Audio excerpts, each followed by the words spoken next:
જય કુખારમાં મેલડી નાગણીએ લીધો બદલો લેવા માટે પૂર્વજન્મ તે વાત ઉપર કુખારમાં મેલડીએ શું કીધું તે આપણે આ માનતાઓમાં જોશું. જય કુખારમાં મેલડી.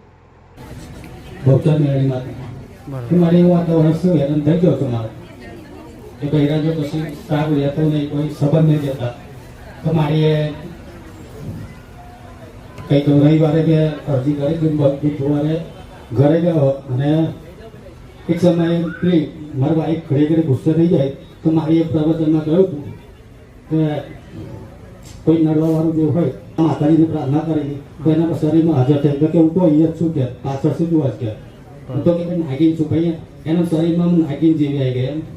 આપણે કે તું કે જે બહુ પાપ કરે કે પૂર્વજન્મમાં કે છે નાગ મારે તો કે પેલા ભલા વડે હેરાન થઈ છું કે પૂર્વજન્મથી હું ભટકું છું કે એટલે તું હેરાન થાવ છું તો પછી તને બતાવ્યું કોને કે મેં તો તું ભૂવત કરીને થાક્યો તો તને ખબર ના પડે કે તો મને તમારી ખોખા મેળી માતાએ બતાવી દીધું મેં તમે એનું સમાધાન બી માતાજી જ કરશે. એટલે ગયા જન્મમાં નાગ માર્યો તો મેં માર્યો કે ભાલા વડે અને પેલું ભરત સાહેબનું વ્રત હતું ને તો અમે ત્યાં જોડે રહેતા હતા તો એને ઘડીએ ઘડી મારી બાજુમાં આવે ને જોડે તો એને કોઈ ભાલો મારતો હોય ને એવું કે તમારે કે ભાલા મારે કે તું આવો તો જોડે કે મારી જોડે આવજે નહીં. આ વાત શું કહેવા માંગે છે હજુ તમને ખબર નહીં પડી હોય. એનું કહેવું એવું છે કે માતાજી મને બહુ તકલીફ પડતી, મારી પત્ની જોડે બહુ ઝઘડો થતો એટલે મેં કુખાર મેળવીને એવી અને નાગણી એવું બોલી એના શરીરમાંથી કે ત્યાં પૂર્વ જન્મમાં મારા નાગના માર્યો તો ને તે 3 જન્મથી તારો બદલો લઉં છું. એ ઉણીને એમ તમારા પત્નીના કોઠે બરોબર. અને શેનથી નાગ માર્યો તો ભાલાથી મારી. તારી પત્ની આવી ભાલાની વાત શું કરતી હતી પેલા કે મને ભાલો વાગે છે કે તું મારી પાસેથી આગળ જતો દૂર જતો કે મને ભાલો મારા પડી ગયા. તમારા પત્ની એવું કહેતા હતા મામા.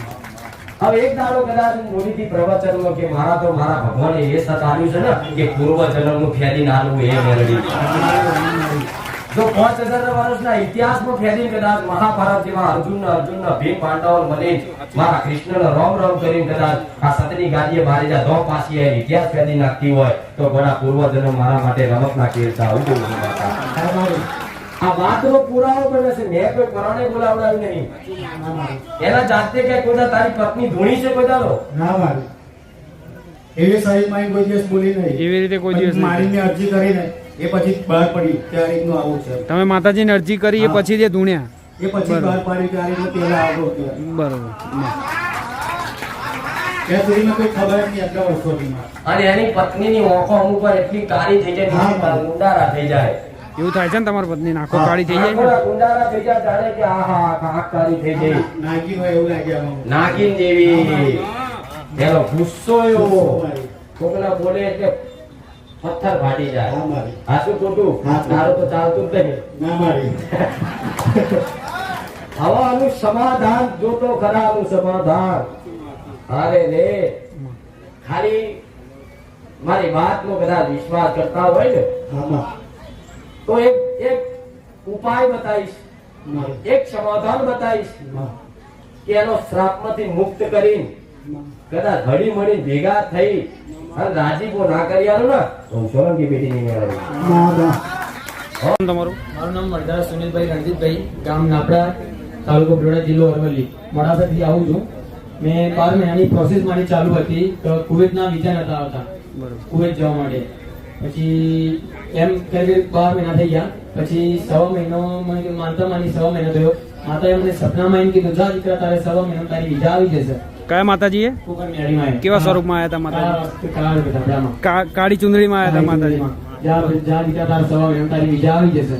ઠીક છે. મેં એવી માનતા માની જ્યાં સુધી મારી વિઝા ના આવે ત્યાં સુધી હું માતાને પગે નહીં લાગુ, ત્યાં સુધી વાળ ને દાઢી ના કરો. બરોબર. વિઝા આવી ગયા કેટલા સમયમાં? આવી ગયા કુવેત જવા માટે. કેટલા સમયમાં આવી ગયા? 1.5 મહિનામાં. 1.5 મહિનામાં જ આવી ગયા. તમે માનતા રાખીએ પછી 1.5 મહિનામાં આવી ગયા. પેલા 12 મહિનાથી પ્રયાસ કરતા હતા. પ્રોસેસ ચાલુ હતી પણ કોઈ વિઝા આવતો નથી. તો દાઢી કરાવી શકું એવું પૂછવા આવ્યો. રજા લેવા આવ્યો. ભાઈ વાંધો નહીં. 1.5 મહિના પછી આવ્યો તો શું નાહી જતું આપણે? 1.5 મહિના થઈ ગયો એ પછી બીજા 1.5 મહિના પછી આવ્યો તો શું નાહી જતું એમ? બીજો 1.5 મહિનો થયો. અરે દાઢી કરાવી શકો. તમારી જે બોલી શું હતી ગાલવાડીની. જ્યાં લગી વિઝા ના આવે ત્યાં સુધી માડીના શરણે પગે નહીં લાગ્યું. મારી તો રાખવા જરૂર હતી. ઉપરથી લોકો પગે લાગવા નહીં રાખતું કે પગે નહીં લાગ્યું. એવી નહીં, જ્યાં સુધી માતાજીના પગે ના પડે ત્યાં સુધી ગાલવાડી ના કરો એમ. નહીં કરાવું. હા, તો 2 રવિવાર પહેલા પગે પડી ગયો તો કરાય છે.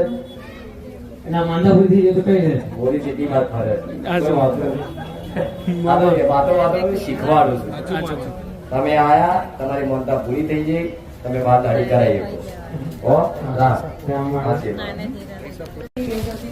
એટલે મને સંકલ્પ થયો કે હું માળીમાં આવું અને મને લાગણી જેવી થઈ ગઈ કે કયા વિડીયો માતાજીનો? ખુખાર મેળવીમાં બારે જવાના. તો મને ઊંઘ ના આવે, હું વિડીયો ના જોઉં તો મને ગમે જ નહીં. પછી મેં કીધું કે માડી મને કંઈક હોય તો મને બતાવો. એટલે મને માડીએ સપનામાં સાપ બતાવ્યા, બહુ જ બધા સાપ. એટલે મને સંતોષ કીધેલો જ છે. પછી ફરી મારા ડિવોર્સ થાય એટલે હું બહુ ડિપ્રેશનમાં રહેતી હતી. મને એવું થયા કરે કે હું ઘર છોડી દઉં, હું મરી જાઉં, બસ મારે જીવવું નથી. મને મારા મમ્મી પપ્પા બી સારા ના લાગે, હું હેરાન થતી હતી. પછી મને માતાજીએ સપનામાં સિકોતર જાહેર કરી કે સિકોતર છે. મને સપનું યાદ ના રહે. માડી મને 2 થી 3 વાર સપનામાં કહી ગયા કે તને સિકોતરનું દુઃખ છે એમ. અને બધામાંથી માડીએ મને બહાર કાઢી નાખી. હું બહુ ડિપ્રેશનમાં હતી. માડી ના હોત તો ખબર નહીં હું ના હોત. ડિપ્રેશન માંથી બહાર કાઢી બહુ દીધું. જ. ખાલી માતાજીના વિડીયો છે. એક રૂમમાં જ ભરી રહું, નીચે ના આવું, ના ખાઉં, ના કોઈ જોડે બોલું. ખાલી પ્રવચનના વિડીયો જોયા તમે મને માતાજી. પીરિયડ્સનો એટલો બધો પ્રોબ્લેમ હતો કે એ દવાખાનાથી પણ નતો મળતો. મહિનો 3 મહિના એ પ્રોબ્લેમ રહે. રિપોર્ટમાં કઈ આવતું જ નહીં, હજુય નહીં આવતું. અને મમ્મીએ બધા રાખી તો મને આ વખતે ગોળી વગર જ સારું થઈ ગયું. દિવસે બંધ થઈ ગયું અને કોઈ વાંધો નહીં. 16 વર્ષથી દવા લેતી હતી. શિકોતરમાં કઈ શિકોતરનું શું કર્યું? શીખોતર. અગરબત્તી મારી. ભલે રામ. મારી મમ્મી દર રવિવાર અગરબત્તી કરે છે. મેં કીધું મમ્મી કે મારે દરરોજ કીધું છે તો દરરોજ કરજે હવે એમ. કોની અગરબત્તી? કોની અગર સિકોતરની. સિકોતર. જે તમે જાહેર કરી. તમારી પેઢીની છે. પેઢીની લાગતી વરસતી છે. હા મારી. હો, તારા ઘરની બાપના ઘરની છે. 7 પેઢીનું હોય. મારી બહુ દૂરનું છે મારી. હા કોણ છે શું છે જોવાની જરૂર નહીં. હા તમને સપને બતાવી હા અને અહીં રૂબરૂ કીધી. આંખો બંધ કરીને મારી પેઢીની શિકોતર માં હા મારી.